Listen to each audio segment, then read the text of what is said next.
나눠드린 유인물 보시면 바울이 예루살렘으로 가는 길에 위로를 받다. 거기 1번부터 5번까지 있는데요. 함께 또 한번 읽어보겠습니다. 시작. 바울은 밀레도를 떠나 고스, 로도를 거쳐 바다라에 도착합니다. 바다라에서 베니게행 배를 타고 구브로 섬을 왼쪽으로 끼고 돌아 중간 하역지인 두로에 도착합니다. 바울은 두로에서 7일간 머물렀습니다. 그때 제자들이 성령의 감동으로 바울의 예루살렘행을 만류합니다. 그럼에도 바울은 자신이 가야 함을 전합니다. 이에 바울 일행과 두로의 교인들은 바닷가에서 함께 기도한 후에 헤어집니다. 바울이 두로를 떠나 돌레마이에서 하루를 보내고 다음날 가이사랴에 도착합니다. 그때 예루살렘 초대교회 7집사 중 한 명인 빌립의 집에 머물렀습니다. 빌립에게는 처녀인 딸 4명이 있었는데 예언의 은사를 가져 아버지의 목회를 돕고 있었습니다. 그때 마침 유대로부터 아가보라는 선지자가 가이사랴에 내려와서 바울이 예루살렘에서 당할 고난에 대해 상징 예언, 실물 예언을 합니다. 이에 모인 사람들뿐 아니라 바울 일행도 예루살렘으로 가는 것을 만류했지만 바울은 죽음까지 각오했음을 전합니다. 사람들은 더 이상 말리지 않고 주의 뜻이 이루어지기를 바라면서 헤어집니다. 그때 가이사랴의 몇 명의 제자들도 바울을 따랐으며 예루살렘에서 바울 일행이 머물 장소로 인하여 나손이라는 사람도 바울과 함께 동행합니다. 아멘. 사도행전 57번째 시간, 사도행전 21장 1절에서 16절 말씀을 가지고 믿음으로 산다는 것은 이라는 제목으로 하나님 말씀 나누겠습니다. 오늘 제목은 질문입니다. 답부터 결론부터 말하면 믿음의 발길, 위로의 손길입니다. 믿음으로 산다는 것은 믿음의 길을 걸어가는 것이요, 그 믿음의 길을 걸어가는 사람들을 위로의 손길로 붙잡아 주는 것, 그것이 믿음으로 사는 것이라는 것입니다. 자, 그러면 하나씩 좀 구체적으로 살펴보죠. 그러니까 먼저 믿음의 발길입니다. 흔히 성도는 믿음으로 살고 믿음의 길을 걸어간다고 말합니다. 그럼 믿음의 삶과 그 길은 어떤 것일까요? 늘 그랬듯이 오늘 바울을 통해서 살펴보겠습니다. 오늘 본문의 내용은요, 3차 선교여행을 마치고 바울이 예루살렘으로 돌아가는 장면입니다. 예루살렘으로 돌아가는 길에 많은 도시를 거쳤죠. 그 도시들이 이름이 나오는데 고스, 로도, 바다라, 베니게, 구브로, 수리아, 두로, 돌레마이, 가이사랴, 그리고 예루살렘으로 지금 가고 있습니다. 이 많은 도시를 거치면서 바울은 크고 작은 많은 사역의 열매들이 있었습니다. 그런데 문제는 예루살렘에서 그 열심히 사역하고 그 수고했던 바울을 기다리는 예루살렘에 뭐가 있습니까? 결박과 환란이 기다리고 있대요. 우리가 주를 위하여 열심히 사역하고 열심히 봉사했으면 축복과 은혜가 기다리고 있어야 되는데 바울은 지금 뭐가 기다리고 있습니까? 결박과 환란이 기다린대요. 사랑하는 여러분, 우리의 진정한 평가와 축복은 하늘에 있는 줄 믿습니다. 이 땅에서 많은 건 너무 기대하지 마세요. 내가 이렇게 했으니까 교회가, 내가 이렇게 했으니까 성도들이, 내가 이렇게 했으니까 목사님이 그래도 인정해 주겠지. 그런데 오히려 바울에게는 결박과 환란이 기다리고 있어요. 죽도록 일했는데 예루살렘에 결박과 환란이 기다린대요. 얼마나 황당하겠습니까? 바울이 그걸 모르는 게 아니에요. 그걸 알고 있어요. 그럼에도 불구하고 뻔히 알면서도 그 예루살렘으로 가더라라는 것입니다. 사랑하는 여러분, 여기 믿음으로 산다는 것, 믿음의 길을 걸어간다는 것이 어떤 것인지 보여주고 있어요. 구체적으로 첫째, 믿음의 길이란 성경과 성령이 인도하시는 길입니다. 내 맘대로 가는 것 믿음의 길 아닙니다. 하나님이 인도하시는 방법대로 살아가고 걸어가는 것이 믿음의 길입니다. 그런데 하나님이 인도하시는 구체적인 방법 두 가지가 뭡니까? 성령과 성경이에요. 그래서 기도하고 성령 충만해야 하고, 그래서 성경을 늘 읽어야 하나님의 말씀, 하나님의 인도함을 받을 수 있어요. 기도 없이 성경을 모르고 하나님의 인도하심을 받을 수 있다? 불가능합니다. 하나님이 우리를 인도하시는 두 가지 방법이 성경과 성령이기 때문에 기도하는 사람이, 하나님 말씀 가까이 하는 사람이 하나님이 인도하시는 길을 알고 그 길을 걸어가는 믿음의 삶을 사는 사람인 줄 믿습니다. 두 번째는 믿음의 길이란 성경과 성령이 인도하시는 확실한 길입니다. 여러분 무슨 말입니까? 바울이 예루살렘으로 돌아가려 할 때 사람들이 만류해요. 바울 선생님 가지 맙시다. 가면 결박과 환란이 기다려요. 여러분 성령은요 놀랍죠? 때로는 우리의 앞길, 우리의 미래를 가르쳐 주세요. 성령은 동일하세요. 그래서 바울이 예루살렘으로 돌아간다고 할 때 바울을 위해서 기도하는 각성에 있는 사람들, 그리고 바울 주변에 있는 사람들도 서로 짠 것도 아닌데 기도하면 똑같이 응답을 받는 거예요. 그래서 여러분 지난 시간인가요? 지지난 시간에 나누었죠. 여러분이 뭔가를 결정할 때 그게 하나님의 뜻이잖아요. 그러면 하나님은 나를 통해서도 그 뜻을 말씀하시고 다른 사람을 통해서도 그 뜻을 말씀하시고 하나님의 응답은 동일한 줄 믿습니다. 성령은 하나시기 때문에. 성령은 하나시기 때문에요. 바울이 예루살렘에서 결박과 환난, 고난이 기다린 것을 성령이 주변 사람들을 통해서 말씀하고 있어요. 그래서 사람들은 만류합니다. 그런데 그 만류에도 불구하고 그 사랑하는 사람들이 만류하는 것에도 불구하고 바울은 예루살렘으로 가겠대요. 왜? 확실한 응답이 있기 때문에 그래요. 사랑하는 여러분, 믿음의 사람은요 귀가 얇으면 안 돼요. 귀가 하나님께 열려 있어야 돼요. 믿음의 사람들은 이러한 확실한 응답과 확실한 발걸음이 있어요. 바울이 지금 흔들립니까? 남 모르는 사람이 아니에요. 자기를 잘 알고 자기를 사랑하는 사람들이 만류해요. 거기 결박과 환란이 기다리니까 가지 마십시오. 울면서 만류해요. 그럼에도 불구하고 바울은 확실해요. 흔들림이 없어요. 왜? 내가 하나님께 응답받았거든요.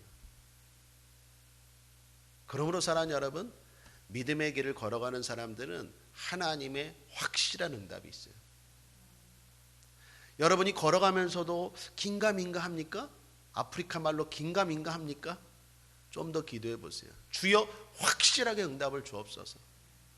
그래서 내가 이 소리 듣고 또 이렇게 하고 저 소리 듣고 또 이렇게 하고 맨날 이렇게 우왕좌왕하지 않고 확실하게 걸어갈 수 있도록 주여 확실한 응답을 주옵소서. 내가 주의 음성만 듣겠습니다 라는 믿음으로 기도해야지.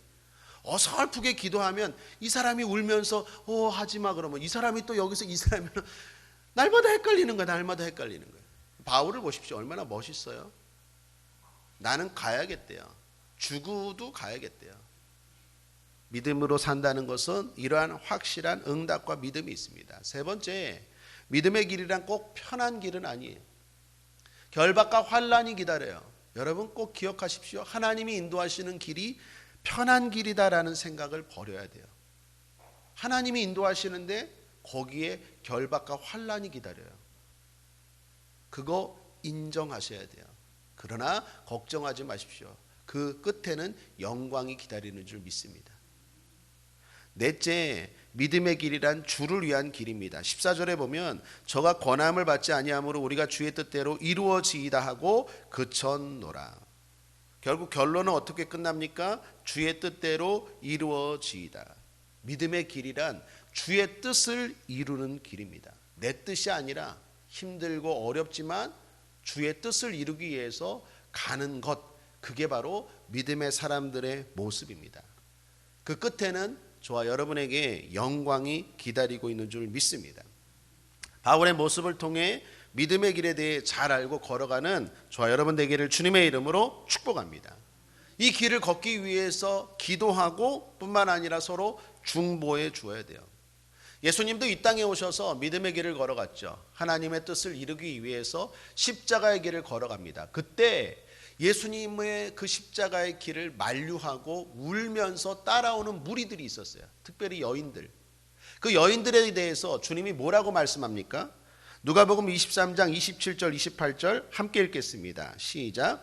백성과 및 그를 위하여 가슴을 치며 슬피 우는 여자의 큰 무리가 따라오는지라 예수께서 돌이켜 그들을 향하여 가라사대 예루살렘의 딸들아 나를 위하여 울지 말고 너희와 너희 자녀를 위하여 울라.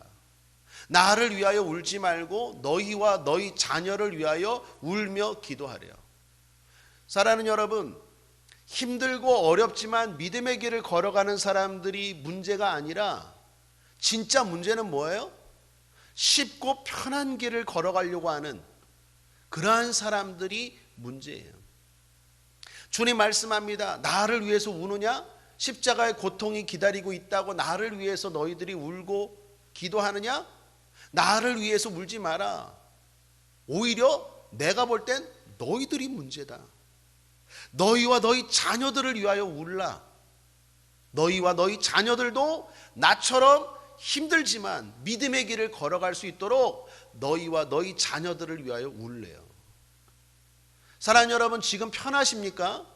사랑하는 여러분, 지금 여러분의 자녀들이 편하십니까? 그런데 혹시라도 그 길이 믿음의 길이 아닙니까? 그러면 지금 심각한 기도 제목이에요. 질병에 걸린 것보다도 더 심각한 기도 제목이에요. 울며 기도해야 돼요. 지금 그게 진짜 우리의 기도 제목이 돼야 돼요. 설령 여러분이 지금 가난합니까? 여러분의 자녀가 돈이 없습니까? 직장에 취직을 못합니까? 그러나 그럼에도 불구하고 지금 그 길이 믿음의 길입니까? 격려해 주십시오. 잘한다고. 그거 울 일 아니에요. 하나님이 책임져 주실 거예요. 하나님이 갑절로 갚아 주실 거예요. 우리의 생각이 바뀌어야 돼요. 너희와 너희 자녀들을 위하여 울라. 여러분, 자녀들이 지금 편안한 게 문제가 아니에요. 믿음의 길을 걷고 있느냐 안 걷고 있느냐, 그게 중요한 거예요. 편안함은요 언제 불안함과 위기로 바뀔지 몰라요. 여러분, 제가 가끔 이런 생각했어요. 작년 이맘때와 올해 한순간에 온 세계가 완전히 바뀌어버렸어요. 코로나19로. 그 보이지도 않는 바이러스 때문에 온 세계가 작년과 지금 완전히 달라졌어요. 우리가 누리는 편안함은요 한순간에 사라질 수 있어요. 진짜 중요한 건 하나님이 주시는 평안함이 있어야 돼요. 그 평안함과 축복은 누구에게 줍니까? 믿음의 길을 걸어가는 사람들에게 줘요. 믿음의 길을 걸어가는 저와 여러분 꼭 되길 주님의 이름으로 축원합니다. 두 번째, 위로의 손길입니다. 믿음으로 산다는 것은 나뿐만 아니라 남도 믿음의 길을 걸어갈 수 있도록 붙들어 주는 것입니다. 그게 대표적인 것이 위로입니다. 이사야서 40장 1절에 너희 하나님이 가라사대 너희는 위로하라 내 백성을 위로하라. 이건 선지자들에게 주신 말씀이자 우리 모든 성도들이 서로에게 해야 할 일입니다. 본문을 보면 바울은 믿음의 길을 걸어가는데 그 바울을 붙들어주고 위로하는 손길들이 많이 나와요. 각 도시를 거쳐가는데 그 믿음의 길을 걸어가는 바울을 어떻게 해요? 격려하고 위로하는 사람들이 많이 나와요. 이게 바로 우리가 해야 되는 모습 중에 하나다라는 것입니다. 두로에서 7일 동안 머물 때 사람들이 특별히 위로하는데 성문 밖까지 배웅하면서 눈물로 위로했대요. 당시 두로는요 견고한 성으로 둘러쳐 있었습니다. 그래서 항구는 그 성문 밖에 멀리 있었는데 두로 사람들이 그곳까지 나와 배웅했대요. 뿐만 아니라 오늘 본문에 보면 인상 깊은 장면이 나오는데 5절을 보십시오. 이 여러 날을 지난 후 우리가 떠나갈새 저희가 다 그 처자와 함께 성문 밖까지 전송하거늘 우리가 바닷가에서 무릎을 꿇어 기도하고 무릎 꿇고 기도하고 헤어지는 장면이 나와요. 교회 안이 아닙니다. 밖입니다. 바닷가입니다. 모래사장입니다. 사람들이 많이 있어요. 그런데도 아랑곳하지 않고 무릎 꿇고 서로 기도하고 헤어진대요. 간혹 터미널이나 아니면 공항이나 아니면 항구나 아니면 역에서 사람들이 이렇게 헤어질 때 이렇게 손잡고 기도하는 장면 가끔 제가 봐요. 이상합니까? 별로 이상하지 않아요. 왜요? 한국은 종교의 자유가 있고 그리고 지금은 기독교인들이 많기 때문에 그런 장면들이 그렇게 이상하지 않아요. 그러나 이 당시 때는요, 기독교가 핍박받는 때예요. 이건 대단히 위험한 장면이고 남들이 볼 때는요, 대단히 이상한 장면이에요. 그런데 지금 두로 사람들은 바울을 위로하는데 어떻게 위로한 거예요? 목숨 걸고 위로한 거예요. 다른 사람들의 그 시선 개의치 않고 위로한 거예요. 바닷가까지 따라 나와서 그 배 항구에서 그 모래사장에서 무릎 꿇고 눈물로 위로하고 있어요. 믿음의 길을 걸어가는 나뿐만 아니라 믿음의 길을 걸어가는 너를 위해서 위로하는 것도 믿음으로 사는 거예요. 아멘이십니까? 또한 가이사랴에서도 바울이 위로받는 장면이 나옵니다. 가이사랴에서는요, 빌립이라는 사람이 있었는데, 빌립이 어떤 사람입니까? 초대교회 사도행전 6장의 구제 문제 때문에 교회 안에 분란이 일어났죠. 그때 7 집사를 세우죠. 그 7 집사 중에 한 사람이 바로 빌립입니다. 빌립이 가이사랴에 와서 있었는데 딸이 4명 있었대요. 처녀였는데 이 딸들이 아마 기도를 많이 했나 봐요. 예언의 은사가 있었나 봐요. 그래서 아버지 빌립을 도와서 목회를 하고 있었는데, 바울이 이 가이사랴에서 이 빌립의 집에 머물면서도 큰 위로를 받아요. 여러분, 바울 입장에서도 두려울까요? 안 두려울까요? 두렵죠. 결박과 환란이 기다리는데 왜 안 두려워요? 예수님도 십자가 앞에서 두려워서 겟세마네 동산에서 땀방울이 핏방울 되도록 기도하면서 주여 이 고난이, 이 잔이 내게서 지나가기를 원하나이다. 그렇게 예수님도 기도했는데 고난이, 핍박이, 환란이 두렵지 않은 사람이 어디 있겠어요? 그런데 그럼에도 불구하고 그게 하나님의 뜻이기 때문에, 하나님께 영광을 돌리는 일이기 때문에 그 길을 걸어가요. 그때 믿음의 사람들이 해야 되는 게 무엇입니까? 격려하고 위로하는 거예요. 내가 그 길을 걸어가야 될 뿐만 아니라 그 길을 걸어가는 주변 사람들을 어떻게 해요? 격려하고 위로하고 붙들어 주는 것도 믿음의 사람의 모습인 줄 믿습니다. 바울이 얼마나 힘이 났겠습니까? 그러므로 사랑하는 여러분, 지금 코로나19로 인해서 정말로 믿음으로 살기가 힘든 때인 것 같아요. 이럴 때 더욱더 위로하고 격려하는 저와 여러분 되길 바랍니다. 우리 서로 옆 사람과 인사하겠습니다. 잘하고 계세요. 힘내세요. 아멘. 아멘. 잘하고 계세요. 힘내세요. 이것도 믿음으로 사는 거예요. 나만 열심히, 나만 기도하고 나만 예배드리는 게 아니라 아픔 가운데서도, 그리고 괴로움 가운데서도, 문제 가운데서도 예배의 길, 기도의 길, 신앙의 길, 믿음의 길, 봉사, 전도, 헌신의 길을 걸어가려고 애쓰는 사람들, 그 사람들을 위로하고 기도해 주는 것, 그것도 믿음으로 사는 삶이요, 하나님이 축복하시는 삶인 줄 믿습니다. 그런데 여기 조금 특별한 위로의 모습이 있습니다. 본문에 보면 아가보라는 사람이 나옵니다. 이 사람이 바울을 위로하는데, 이 사람이 유대로부터 가이사랴에 왔다고 말합니다. 그런데 그가 바울의 앞길에 대해서 예언을 하는데 흔히 말하는 상징 예언, 실물 예언을 합니다. 이상한 행동을 해요. 바울의 허리띠를 가지고 자기 몸을 막 묶어요. 그러면서 예언을 합니다. 이 띠의 임자가, 이 띠의 주인이 앞으로 유대인들에게서, 예루살렘에서 결박되고 이방인에게 넘겨질 것이다 라고 예언합니다. 여러분, 이것이 흔히 말하는 상징 예언이에요. 그냥 말만 하는 게 아니라 행동으로, 실물로 보여주는 예언입니다.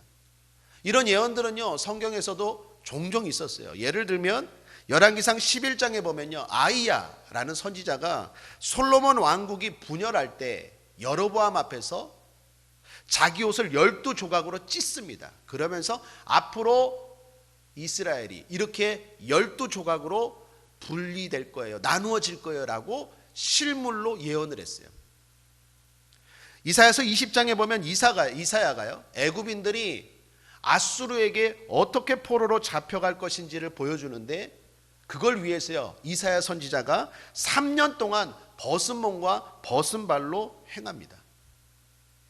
에스겔서 또 4장에 보면요, 에스겔이 바벨론 사람들에게 예루살렘이 포위될 것을 보여주기 위해서 예루살렘의 모형을 만들어서 애워싸는 장면이 나와요. 그러니까 그냥 말로만 예언한 게 아니라 아가보라는 사람이 띠를 가지고 자기 몸을 묶으면서 이 띠의 임자는 앞으로 묶여서 이방인들에게 넘겨줄 것이다 라고 아가보가 확실하게 예언을 합니다. 그런데 본문을 자세히 보면 아가보는 예언만 하고 권면은 하지 않아요. 다른 사람들은 어떻게 합니까? 기도하고 성령이 가르쳐 주셨어요. 바울 선생님, 예루살렘 가면 안 될 것 같아요. 거기 뭔가 모르게 큰 어려움이 기다리고 있을 것 같아요. 그러면서 어떻게 해요? 만류했어요. 눈물로 만류했어요. 나중에는요, 심지어 바울과 동행하는 제자들도 만류했어요. 12절을 보십시오. 우리가 그 말을 듣고 그곳 사람들로 더불어 바울에게 예루살렘으로 올라가지 말라 권하니. 그곳 사람들과 더불어 아가보의 예언을 듣고 확실한 신물 예언을 듣고 예루살렘으로 올라가지 맙시다 라고 제자들까지도 권했대요, 바울에게. 그런데 여기 잘 보면 아가보는요, 권함이 없어요.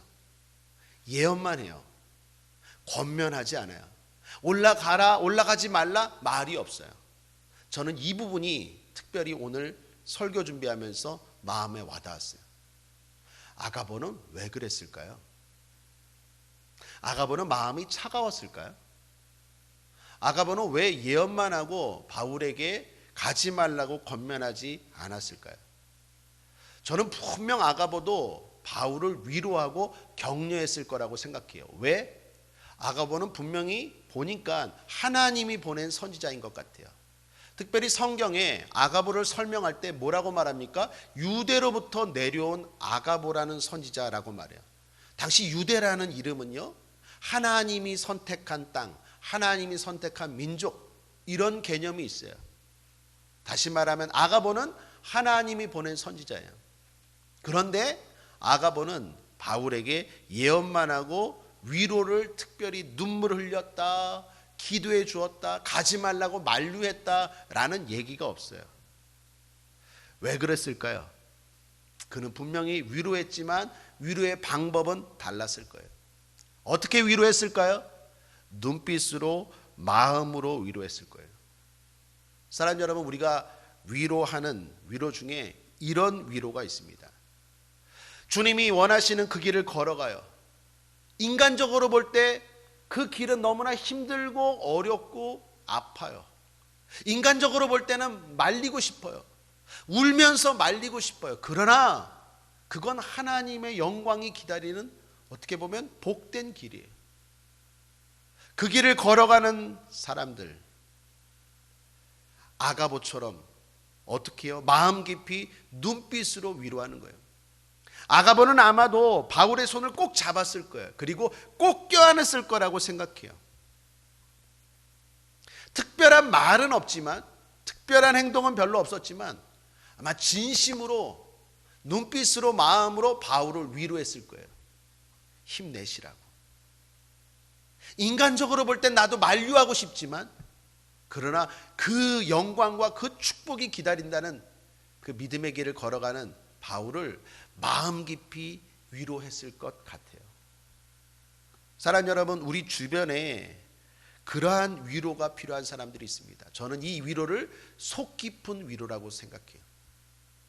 울면서 가지 마세요 라고 만류할 수 있지만, 이런 아가보처럼 힘들지만, 눈에 보이는 건 아픔이지만, 그럼에도 그것이 정말로 좋은 길임을 알고 묵직하게 위로하는 아가보 같은 위로, 이런 위로가 있을 때 그 사람이 믿음의 길을 굳건하게 한 걸음 한 걸음 걸어가는 줄 믿습니다. 사랑하는 여러분을 그렇게 위로하고 싶습니다. 사랑하는 여러분, 주님 따라가는 믿음의 길이 쉽지 않아요. 육신의 소욕과 반대되는 성령의 소욕을 따라가는 게 쉽지 않아요. 그러나 그렇게 살아야 돼요. 왜? 그 끝에는 웃을 거예요. 그 끝에는 영광이 기다려요. 그 끝에는 승리가 기다려요. 사랑하는 여러분, 힘들지만 걸어가십시오. 어렵지만 힘내십시오. 우리가 서로 그렇게 위로해 주는 믿음의 공동체가 될 때 나중에 함께 웃을 날이 올 줄 믿습니다. 그때 우리가 힘들었지만 잘 견뎠어, 잘 이겼어, 인간적으로 생각할 때는 그냥 다 포기하고 싶었지만 그때 우리가 잘 격려하고 위로하고 붙잡아 주어서 승리했기 때문에 이 영광과 축복이 기다리고 있는 거야 라는 고백이 우리 서로에게 있게 될 날이 올 줄 믿습니다. 그런 의미에서 우리 옆 사람과 한 번 더 위로하겠는데요, 아무 말 하지 마시고 사랑의 눈빛으로, 격려의 눈빛으로 서로를 잠깐 3초만 바라보겠습니다. 시작. 말하지 말고요, 묵직하게 마음 깊이 진심으로. 사랑하는 여러분, 이게 믿음의 길을 걸어가는 사람들의 위로예요. 힘든 거 뻔히 알아요. 어려운 거 뻔히 알아요. 모르는 거 아니에요. 그럼에도 불구하고 그렇게 권면하는 것은 속 깊은 위로예요. 우리가 그러한 성숙한 믿음, 성숙한 신앙으로 서로 믿음의 길을 걸어갈 수 있도록 붙잡아주는 저와 여러분 되기를 주님의 이름으로 거듭 축복합니다. 말씀을 정리합니다. 믿음으로 산다는 것은 믿음의 발길과 위로의 손길이 있는 삶입니다. 힘들지만 어렵지만 성경과 성령으로 인도하시는 주님의 길을 걸어가는 삶, 그것이 믿음으로 사는 것입니다. 뿐만 아니라 그 길을 걸어가는 사람을 드러나게 또는 속 깊게 격려하고 응원하고 중보하고 위로하는 것, 그것이 바로 믿음으로 사는 삶이에요. 우리 교회가 그렇게 살아서 세상이 아니라 하나님께 칭찬받고 상받고 복받는 저와 여러분 되기를 주님의 이름으로 축원합니다. 기도하겠습니다. 좋으신 하나님 아버지, 감사합니다. 우리 모두가 믿음으로 살게 하여 주시옵소서. 감사드리며 예수님의 이름으로 축복하고 기도했습니다. 아멘.